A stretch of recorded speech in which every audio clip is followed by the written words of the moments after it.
Buda no país dos Kalamas. Certa vez, o Buda Shakyamuni chegou ao país dos Kalamas. As pessoas se aproximaram dele e lhe pediram que desse ensinamentos. Naquele momento, alguém se levantou e disse: Senhor, muitos mestres têm passado por nosso país oferecendo-nos seus sábios ensinamentos. Porém, eles sempre dizem: esqueçam o que vocês já ouviram antes. Agora vou ensinar a verdade definitiva. Como devemos ouvir suas palavras? O Buda disse: é muito simples. Ouçam com cuidado e testem. Experimentem em suas vidas. Se o ensinamento trouxer benefício, sigam-no diligentemente. Se não trouxer nenhum benefício, abandonem-no.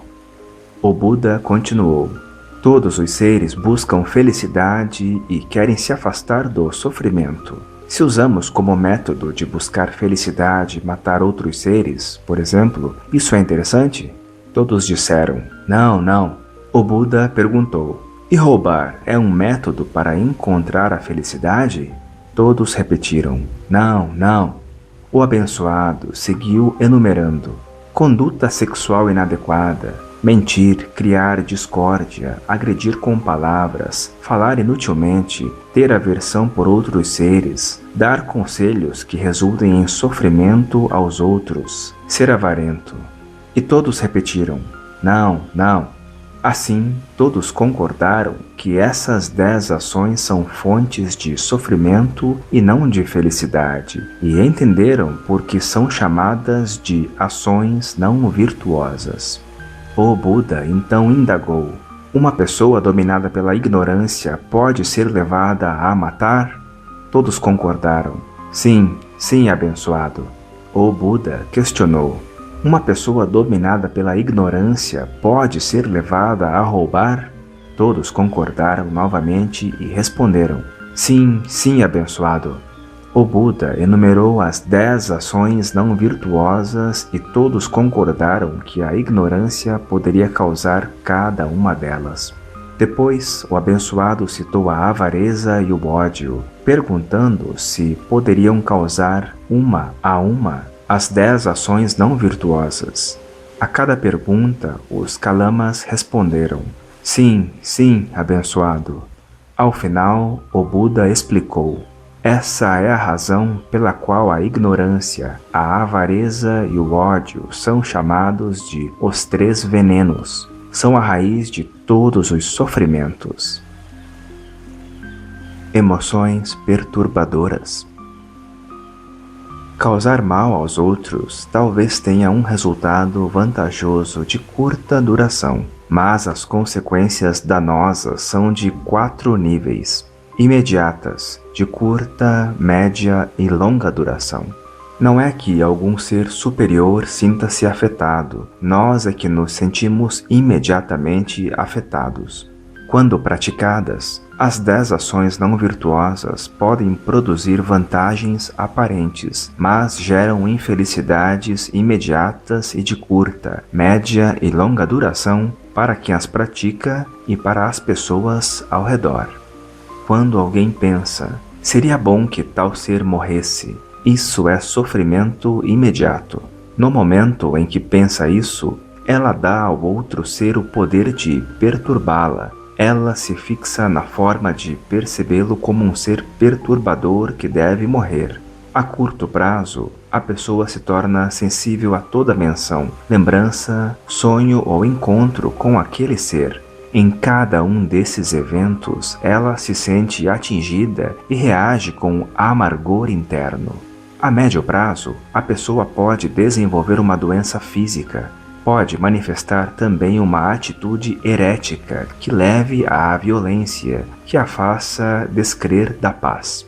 A longo prazo, isso pode se manifestar como uma atitude não consciente de aversão a tudo o que é religioso, ético e moral, ou que parece elevado e digno. Na linguagem budista, isso pode levar a pessoa ao renascimento nos reinos inferiores. Veja, essas são consequências de apenas desejar a morte de alguém. Os efeitos negativos são muito mais intensos se, depois de desejar a morte, a pessoa passa a planejar a forma de realizar isso. Mais ainda, se ela executar a ação planejada. O pior de tudo, o que completará o karma negativo, é se a outra pessoa morrer. Nesse caso, o executante não terá mais sossego, com medo de alguma punição. O mesmo processo é válido para as outras 9 ações não virtuosas. Curiosamente, todos os seres que estão em situações de sofrimento têm todos os argumentos para justificar suas ações equivocadas e não mudar. Quando a pessoa faz uma ação equivocada, não se dá conta dela e pensa que é bom, que aquilo trará benefício para ela. É o veneno da ignorância atuando. A pessoa não percebe que está construindo um longo karma de sofrimento para si mesma. A ignorância é a base de todas as emoções perturbadoras: orgulho, inveja, desejo, apego, obtusidade mental, carência e raiva, medo. Essas 6 emoções perturbadoras são assim chamadas porque cada uma delas nos leva a cometer as 10 ações não virtuosas, construindo longas infelicidades, longos karmas. O que define nossa prática espiritual é a motivação, superar nossas dificuldades e ser capazes de beneficiar os outros seres. Uma etapa desse processo é liberar as 6 emoções perturbadoras. Se nos aproximamos de qualquer prática espiritual com emoções perturbadoras, contaminamos tudo. Mas, se buscamos a melhor forma de trazer benefícios relativos e absolutos, isso é prática espiritual verdadeira e transforma a nossa vida. É o que fazem os Bodhisattvas, seres que se movem impulsionados unicamente pelo desejo de beneficiar os outros. Eles não estão presos em jogos mentais, têm sabedoria. Nós construímos coisas duais e buscamos felicidade desse modo, mas eles sabem que tudo o que é construído em uma semana, um mês, um ano, uma vida, se desmancha. Por isso, os Bodhisattvas manifestam desapego em relação às circunstâncias dos 6 reinos da roda da vida. Como vimos, existem motivações que levam a experiências de felicidade, ainda que impermanentes e dependentes de objetos, e o grande segredo é a generosidade. Existem motivações que trazem felicidades para uns e malefícios para outros, como certas posturas espirituais ou filosóficas limitadas. Existem também felicidades sutis, associadas à música, ao relaxamento, à meditação de tranquilização. Todas essas motivações são pré-budistas, porque a felicidade termina quando a impermanência se manifesta. O caminho budista começa quando percebemos que estamos aprisionados pelas 6 emoções perturbadoras, que produzem impulsos que não conseguimos controlar, o que nos leva a praticar as 10 ações não virtuosas, gerando sofrimentos imediatos e futuros, num ciclo incessante. Se conseguimos liberar o orgulho, todos os seres ao nosso redor se beneficiam e nossa relação com eles melhora. Isso acontece também com a inveja, o desejo, apego, a obtusidade mental, a carência e a raiva, medo. No momento em que liberamos as 6 emoções perturbadoras, surge uma felicidade que automaticamente beneficia a todos.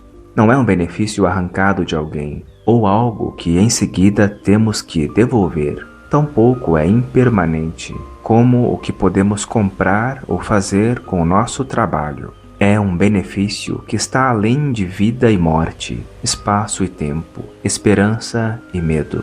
Ao reconhecer isso com o coração, surge a decisão forte e estável de nos libertarmos, motivação indispensável para começar a receber os ensinamentos budistas.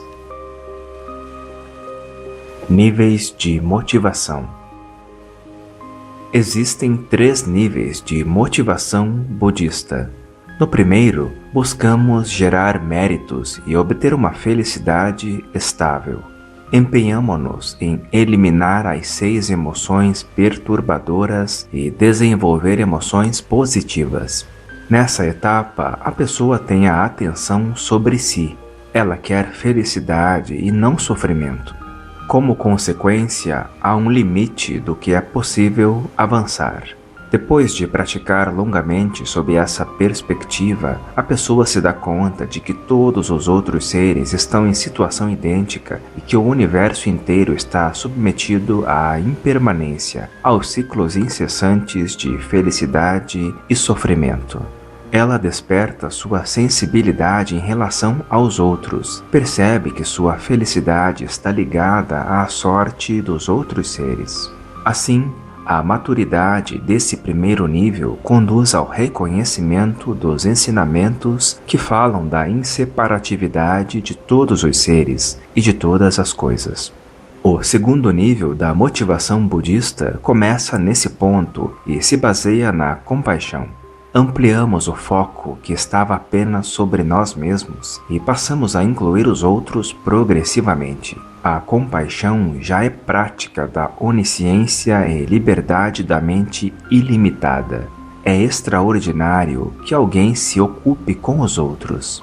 Mesmo em nossa condição limitada, a mente ilimitada opera o tempo todo. Não existem duas mentes. A mente ilimitada é a base das mentes limitadas. Quando a compaixão se manifesta, é como se o esplendor luminoso dessa mente ilimitada surgisse no horizonte como a claridade que antecede o sol.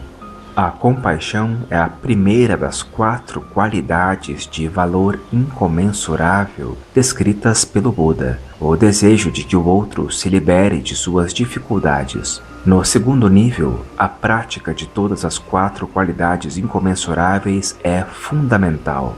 As demais qualidades são amor, alegria e equanimidade.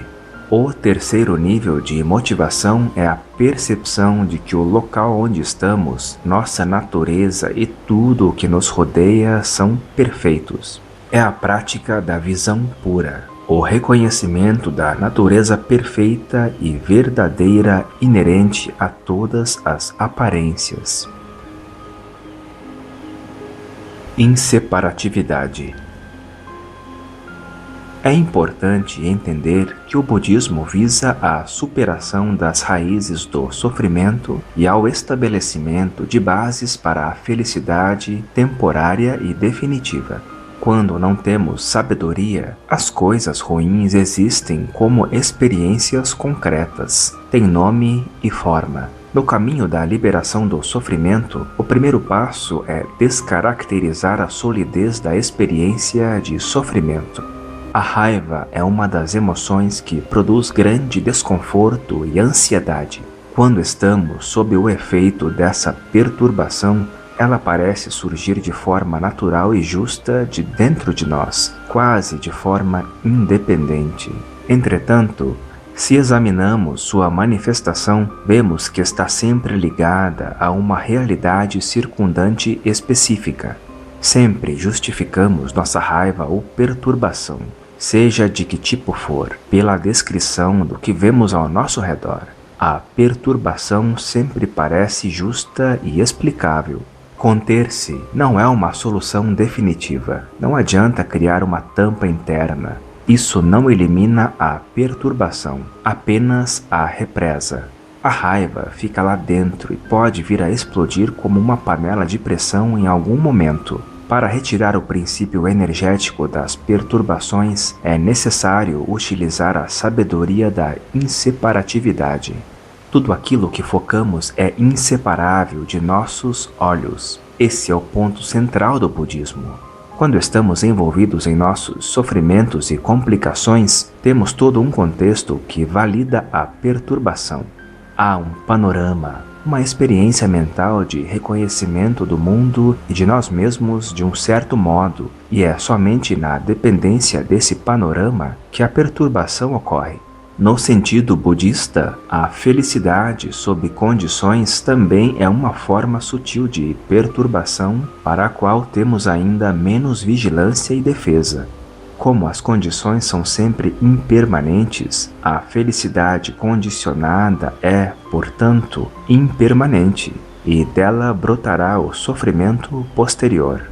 A compreensão da inseparatividade começa quando percebemos que a realidade, a paisagem virtual na qual nos sentimos imersos, surge inseparável do conteúdo de nosso coração. Essa compreensão é muito profunda e nos permite uma liberdade antes desconhecida.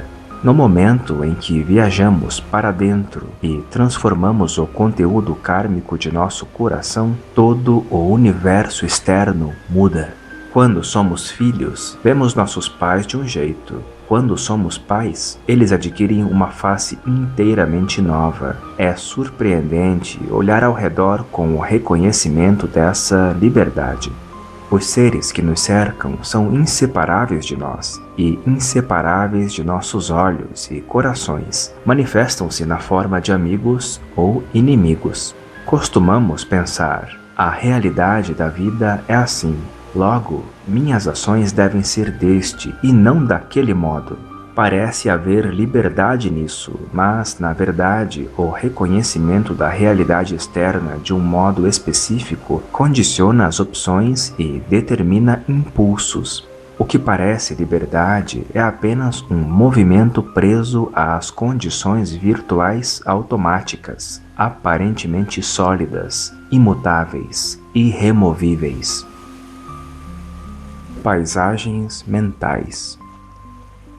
No budismo, as práticas de meditação têm o propósito de desarticular a prisão automática e quase invisível que nos conduz à experiência das emoções perturbadoras e dos 6 reinos da roda da vida.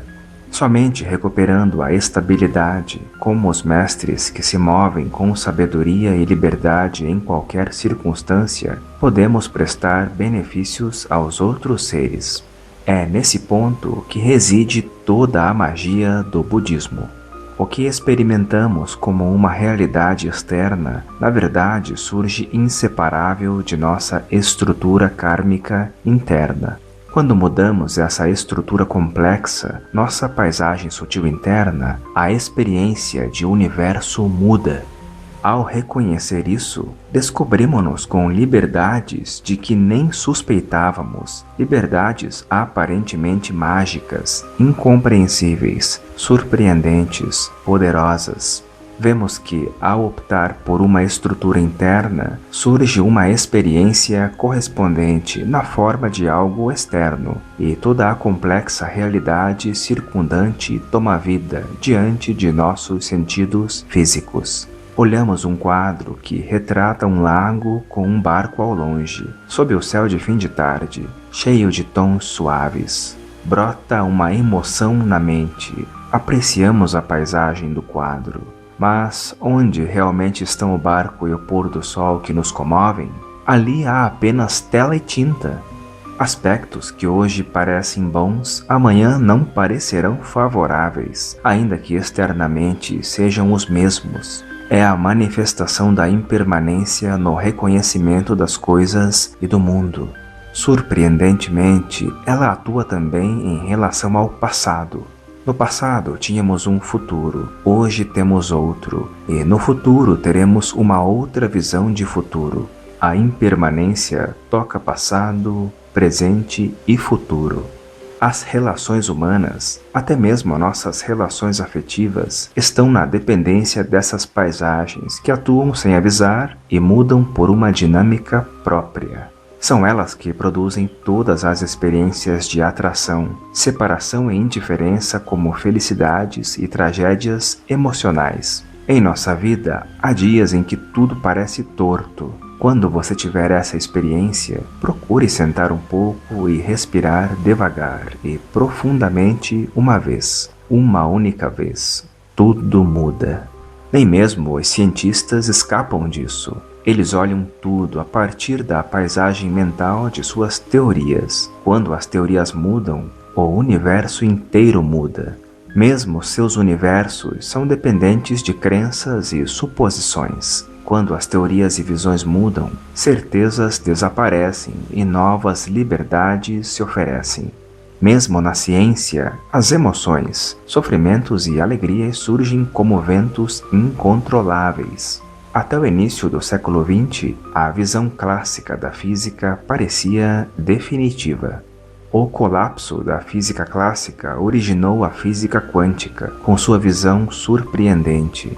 Até hoje, esse tema provoca emoções e a sensação de perda nos cientistas que se mantêm apegados à noção de uma realidade externa pré-existente e independente do observador. A visão da inseparatividade entre objeto, observador, teoria e equipamento experimental é a grande contribuição da física quântica para a compreensão da realidade. E é o que excita a imaginação dos cientistas, aproximando-os da intuição espiritual e budista em particular. Libertação. É possível, pela lucidez, criar uma maneira sempre positiva de nos manifestarmos? Existe essa liberdade? A resposta, mesmo para situações extremas, é sim.